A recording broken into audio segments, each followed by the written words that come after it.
দিদি একটু এদিকে দিদি।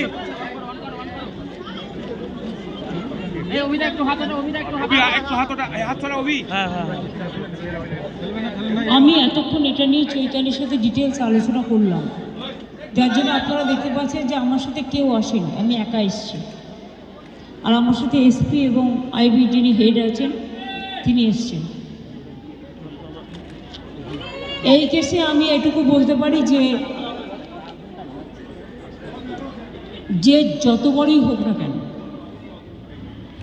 প্রয়োজনীয় ব্যবস্থা, স্ট্রং অ্যাকশন, স্ট্রিনজেন্ট অ্যাকশন নেওয়া হবে। এবং কতগুলো কথা আমার কানে এসছে, সেগুলো ইনভেস্টিগেশনের ব্যাপার। আমার যা বলার আমি ডিজির সাথেও এর মধ্যে কথা বলেছি, এসপিকেও বলেছি, আইবিরও যারা আছে বলেছি। বাবলার অসম্পূর্ণ কাজ চৈতালি করবে।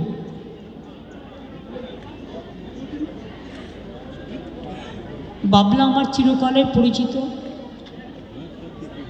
আমি আগে সকালে ফিরে গেলে রাতে ফিরে আসতাম, মালদা এরকম অনেক ঘটনা আমি সাক্ষী। এবং ও আমাদের একজন নিরলস কর্মী ছিল এবং এলাকায় মানুষের কাছেও পপুলার ছিল। কিন্তু মালদার রাজনীতি আমি একটা বুঝি না।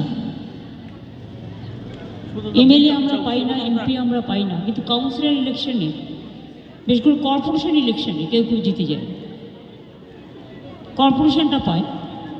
জানি অনেক রকম খেলা চলে, এই খেলা চললে এটা তো আলটিমেটলি মানুষের পক্ষে খারাপ হবে। আমার এটুকুই বলার ছিল।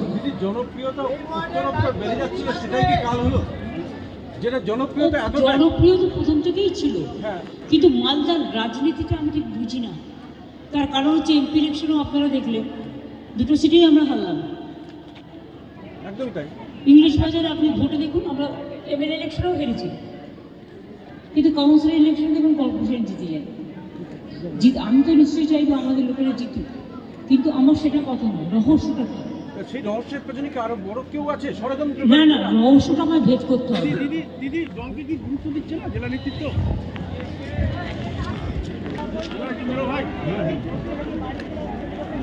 দাদা দাদা সাহেব সাহেব সাহেব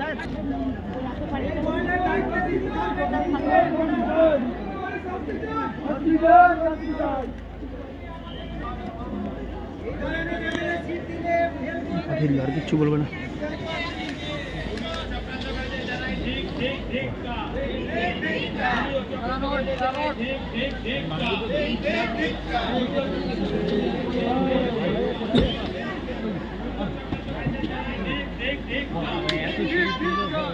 সাহেব সাহেব